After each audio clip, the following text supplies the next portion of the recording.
Hello, this is Dragon 1400, and this is RWBY Volume 4, my top 10 and bottom 10 things.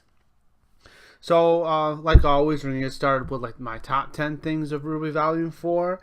And to start things off, number 10 is Cinders' plot, or really Cinders' character development. Before this volume, Cinder was a kind of one-dimensional villain. I did mention last time that I really liked the background of how Cinder kind of got her team together. However, it really didn't get in depth of what her character and what motivates her. And she has a motivation here for revenge against RWBY. However, we get to see kind of her struggle with kind of right and wrong, if you will. Realizing maybe she got too much deep into everything. Maybe this isn't exactly the whole path. And one of my predictions just from this is we might see that that Cinder actually changes sides towards the end of the series. But who really knows? I really do like to see Cinder's backstory at some point. I think it will be very interesting. However, finally we get some character development of Cinder, which is always a plus. So that was my number 10, Cinders' plot. So my number 9 is Crow and Raven's talk. I really like their talk, their dynamic as brother and sister, kind of at opposing ends, if you will. And we really get to learn a lot more about Raven, who's a very mysterious character and still really is. However, we get to see kind of what motivates her, that she's the leader of her bandit tribe, and basically she's there to lead them or to protect them. And she's not a lot of people speculated that before this episode came out, or this chapter or whatever, that Raven was actually working for Salem. Now we know that to be not the case. She is an antagonist, but not the main antagonist. She's still against Salem. And I have a lot of just judging on this and judging on where Yang's character is going. I have a lot of theories on where all this is going. However, that interaction between the two was great, and it was a really good scene overall. So my number 8 is just the animation, just the background. Every volume they improve the animation, and the background has always, well, not always, but really has been good in a lot of cases. And as someone who watches the show and watches animation, I do appreciate when they take time to put some details in the background and make it look nice. So just the animation and background, their improvements and how good it is, I just personally like, and that's my number 8, the animation and background. So my number 7 is Rens Plot. Now, some people didn't like it, some people liked Rens Plot, whatever. For me, it's pretty good overall. The whole Ren's backstory was really well done, in my opinion. The whole Ren and Nora, how they met, and Ren's parents dying, that was really well done. And you kind of get to see a slow build up towards it, especially towards the later end of the plot. I mean, there's a little bit of hints in the beginning. However, I really liked Ren's plot overall, and it was interesting to see him become more of a multi-dimensional character, whereas before he was always calm, he was always in control. Here, when he was faced something with his past that made him very angry, he lost control. I mean, Jon was just yelling at him to stop, and it took Nora to really kind of snap him out of it. And it was really a very climactic scene, him taking down that Grim at the very end. I'll get more into that fight later. However, I just thought Ren's plot overall was done well, and he was out of the 8 main characters, he's the one who we knew the least about. But now we actually know a lot more about him. He's the only character who we have a backstory to besides Yang and RWBY, I believe. I mean, we can determine some things, but they actually had a flashback to their backstory. So, well, I mean, Ren and Nora. So I thought that was really done well, and I liked how it focused on Ren. as well. He's a character that needed to get some more development, so I thought it was really well done. So my number 6 is like hints for future things. I really enjoy this. I mean, one of the things that was kind of hinted at this volume was Jon's importance, something special about him, Tyrion being interested in him, and then with the camera angles of Crow saying to protect like all of them with the Jon in the background. I did think it was it was really good to see kind of those hints that that might be displayed like later on. Also with like Ruby like hearing Priya's voice when she's like sleeping and everything, that's probably going to allude to something as well. And I really like hints in general, especially like these series, like longer series can do this where they create hints here and there, and it's like more of a build up, and like us fans can like create theories of what that actually means, judging on where the plot's going, judging on what the hints actually are. And sometimes we get it close, sometimes we don't, it just depends. But I really like doing that myself, so anytime they got hints for like future things, I do enjoy. So my number 5 is Ruby and Jon's interactions. Now, Ruby and Jon, since episode 2 of volume 1, so chapter 2 actually of volume 1, where they had that big interaction, have had interactions like throughout the series, but not a ton. And in volume 4, since they were traveling together, they had like a lot more.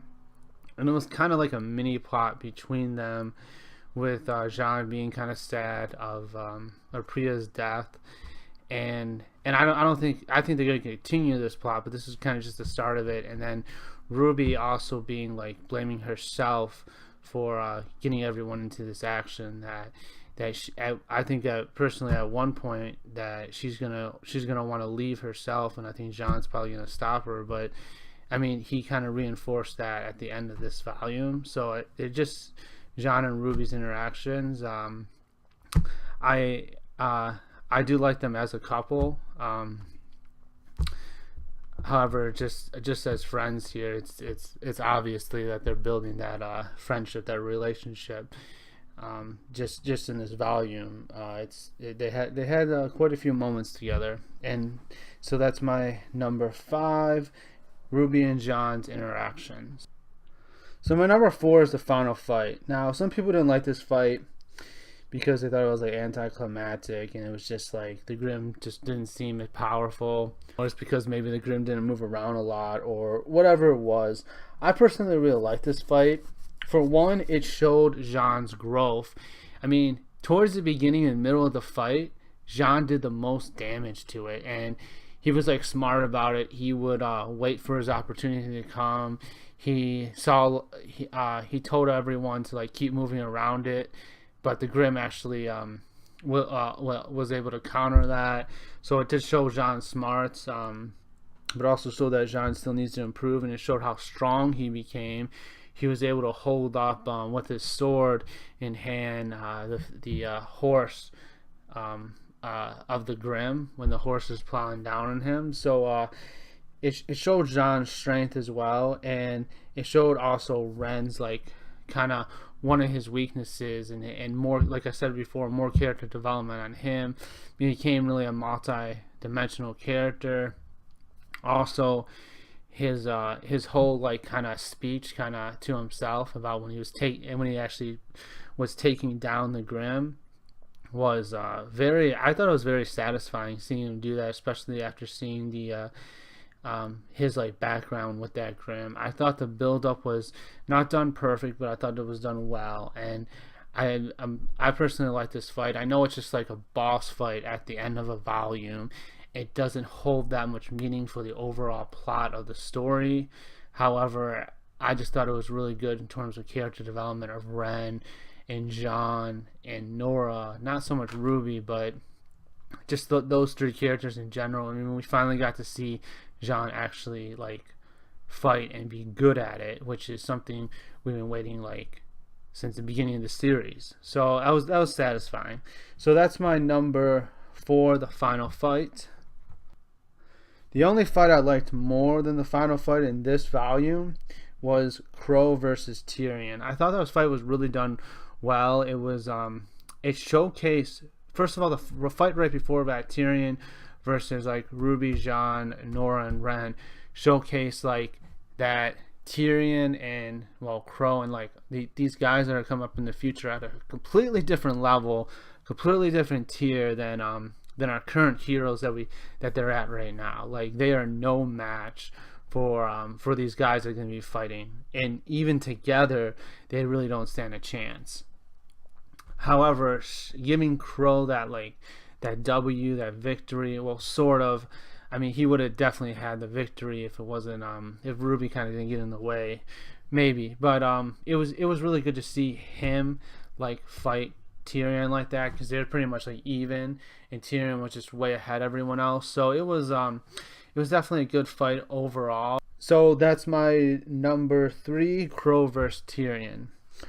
Now my number 2 is Weiss's Plot. Now this is another one that people tend not to like for whatever reason, because it really is like it's against what like the first 3 volumes were really about with these characters.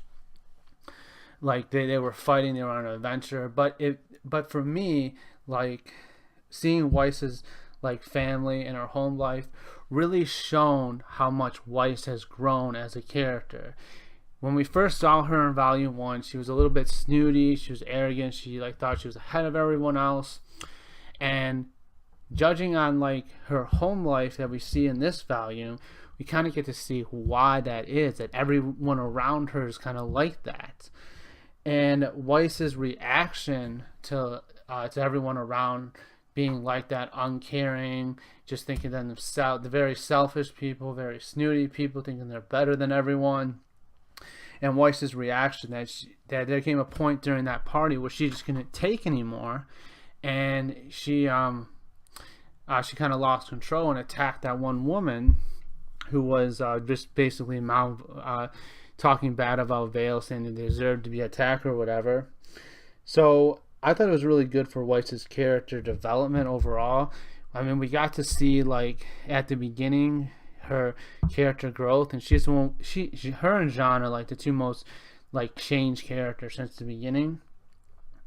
And now we get to see like kind of what Weiss's home life was like, and kind of why she was like snooty at first, because just everyone around her was like that. She was always a little bit different, a little bit more willing to fight for others. However, like, she really started to change as the volumes went on, and she became closer to her friends. So I thought it was definitely good to see like what her like past is like.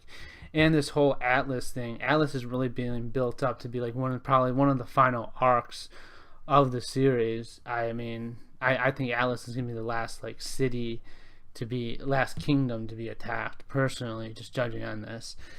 Anyway, so that's my number 2, Weiss's Plot. Now my number 1 is Yang's Plot. Again, people don't like this because they don't want to see Yang just mope around or whatever, completely different than she was. However, this makes completely sense from a story, narrative, and character development standpoint, and it was actually really good to see Yang, arguably one of the least developed main characters of the series, who was very one-dimensional and, well, maybe two-dimensional, maybe with her mom.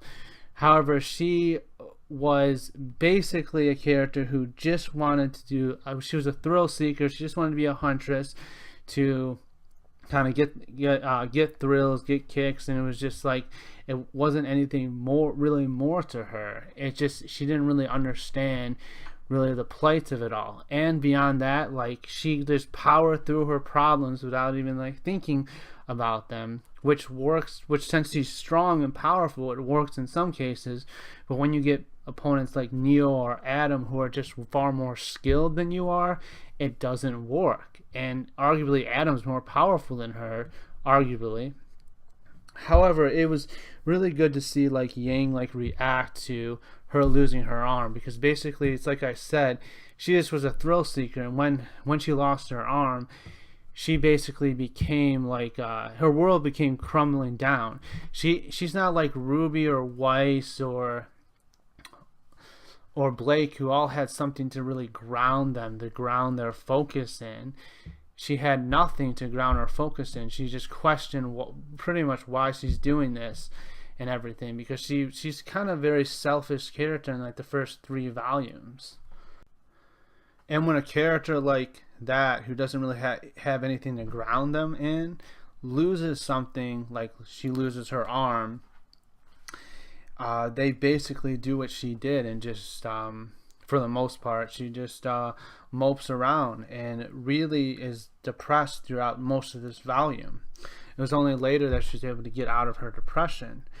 And we still don't know exactly like what triggered this or whatnot. We still don't know like if she's really wants to help her sister Ruby, or she just really wants to find her mom. We really don't know. However, I would like to see like where Yang's character goes, and this was like a definitely good step to actually developing a multi-dimensional good character. So that's why I personally liked Yang's plot the most out of RWBY Volume 4. Okay, we talked about the good things about Volume 4, in my opinion, of course. Now let's talk about the worst things, the bottom 10 things about RWBY Volume 4. Now this list was actually really hard for me to make, as Volume 4 is my favorite volume, and I kind of nitpicked on this list. Like, as you can see in the top 10, it was very like broad things for the most part. Oh, Yang's plot, Weiss's plot, Rens Plot, very broad things. This is kind of very detailed, nitpicking things, but I kind of had to do it to pick my bottom 10. Anyway, so my number 10 is not explaining Crow or Raven's powers. Now, this doesn't really bother me that much since it's still like kind of early. However, like Crow turning into a crow and Raven turning into an actual raven, like where's this coming from? I would kind of like to see the history of it. I wish they would have explained it this volume, but they didn't. Hopefully they'll explain it in a future volume. And we don't like really get to see them do this per se, like actually them transform, and they kind of do it off screen. However, it's highly implied that this is definitely the case, especially during like the fight right before Crow and Tyrion, as Crow's coming in as a crow and then he transforms into his human form. I would like to see like why these two characters have this ability, and maybe Yang has this ability too. I don't know. I just like to see why this is the case. My number 9 is Mercury and Emerald not being in it that much. I understand why they're not in it that much, as they had like a lot of plots to cover and they weren't really relative to the story that much. And I did like to see like their reaction to kind of the Grimm and everything that was like going on where Salem's castle was. But like kind of like the last one that I wanted to see like Crow and Raven's powers explained, I would actually just like to see Mercury and Emerald a little more, and kind of maybe their thoughts about what actually happened. That's just me nitpicking. I understand why they didn't do it. However, like I said, this list was actually really hard for me to do since I like Volume 4 so much. Number 8, Jon not fighting well against Tyrion. I mean, he fights a little bit. However, there's this one scene about like RWBY is about to be really kind of the finishing blow of Tyrion against RWBY, and Jon just kind of stares. I mean, you would think he would actually go forward and try to block the blow or something. So I understand why they didn't do it again, because they really wanted to show that Crow defending RWBY, and Crow really versus Tyrion. However, I would have liked to see a little more from Jon during this fight. They make up for it in the final fight. I just like to. Jon's my favorite character, so any chance he gets to shine, I'd like to see it, and he didn't shine during this fight, unfortunately. Number 7 is kind of like the fake tensions of death, if you will. We kind of know Crow wasn't going to die during this volume. However, like he was put out of action so that RWBY, Jon, Nora and Ren could kind of shine against the final battle. We knew he wasn't gonna die. It wasn't like a main story arc ending like in how the Beacon attack. He might end after Haven and Mistral is taken over or attacked or whatever. However, like, this wasn't like an arc anyone was gonna die, and I think a volume anyone was gonna die. So I think people kind of knew that. Also, it was kind of people were speculating that Ren was gonna die because he was so focused on the story plot. However, like, that was completely false. I mean, he was focused on the story plot, but like I said, this final battle wasn't really correlated with the series plot. So when something's not correlated with the series plot, a main character really isn't going to die. They're not in danger of dying. However, like I said, I do understand why they had to put Crow out of commission from a plot standpoint, and I do understand like them trying to put tension on Ren as well. So that's just my number 7, fake tension of deaths. Okay, my number 6 is dropping the map, and this is kind of ridiculous why they would drop the map to begin with. They would just hold on to the map and run over. They wouldn't just drop the map. That seems really stupid. Ren even mentions mentions like if someone didn't drop the map, pointing at Jon, and he's right. And fans a little bit complained about this as well, and I agree. Dropping the map was kind of stupid, and it was just made for a visual effect, which was unnecessary. But at the same time, if you did this for real, if they were really out there, they would never just drop the map. The map's not that heavy. It's not getting in the way. They can easily just like put it aside. They might drop the map. They might run over there and then drop the map if they're ready to fight, but they wouldn't just drop the map to run over there, if that makes sense. So that's my number 6, dropping the map. Number 5 is showing Lionheart working with Salem. Now, depends on where they take the story during Volume 5. This might not be even on this list.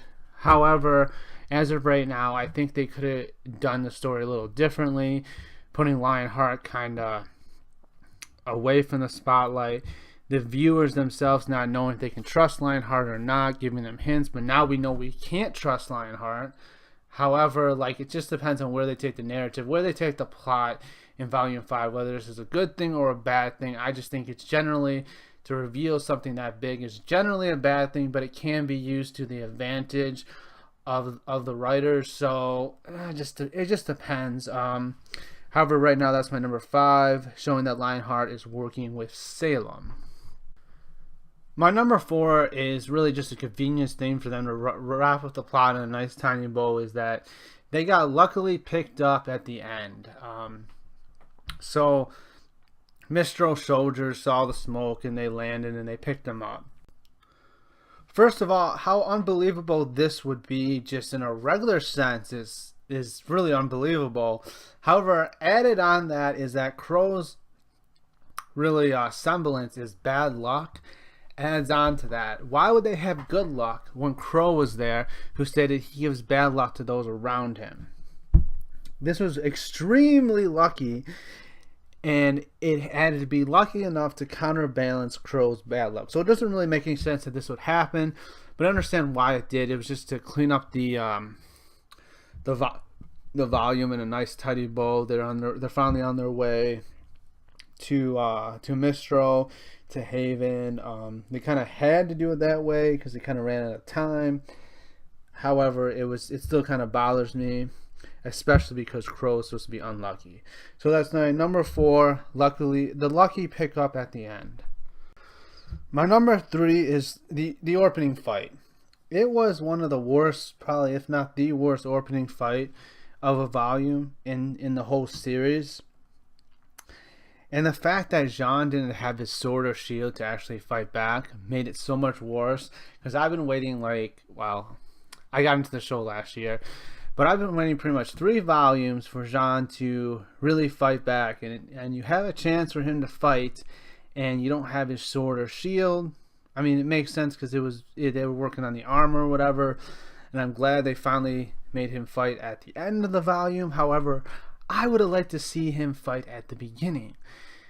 Not only that, kind of the way they take the Grimm down, they just hit it with more force, and then RWBY casually shoots the Geist Grimm.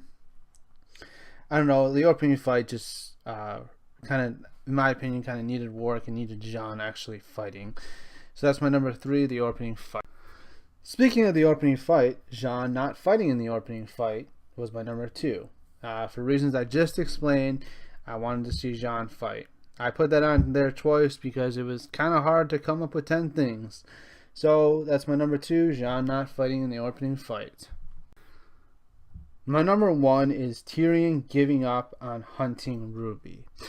Okay, I understand him retreating at the end of their fight, but he knows the only one who was able to match him is Crow. He knows Crow's poison. He even stated that Crow is out of commission completely, which we know is not true, but we know that Crow is poison and is like can't fight. We know that Tyrion's like aura was down, so it would make, and he got his tail cut off, but still he should be able to just after like retreating and then kind of falling them a little bit and just kind of getting his aura back and resting just for a little bit, he should have been able to defeat RWBY, Jon, Ren, and Nora. He should have been, especially when they split up, he should have been like, oh, now it's my time. Instead, he runs back with his tail between his legs to Salem. This doesn't make any sense. The only way it would make sense is that Tyrion was a time limit. And by that I mean that he only had a certain amount of time to get RWBY, to capture her, because he had to get back to capturing the Spring Maiden. This would make absolute sense from a story. However, they didn't state this at all. They didn't even hint at it. Well, maybe they hinted at it a little bit when they said that that Tyrion was supposed to go fight the find the Spring Maiden. However, they were putting that on hold, so they hinted at it a little bit, but they didn't actually state it. So that's my number 1, Tyrion giving up on hunting RWBY. Now, as for the moral implications from like a Christian standpoint, I thought this volume kind of did a decent job with did an okay job really with Yang and her, like her depression, her dad like really not realizing what to do to kind of make her feel better. He tried a few different things. Didn't really have any important lessons there. Dealing like with Weiss and her feelings, she kind of let her feelings kind of bottle up until they finally exploded. She should have stated her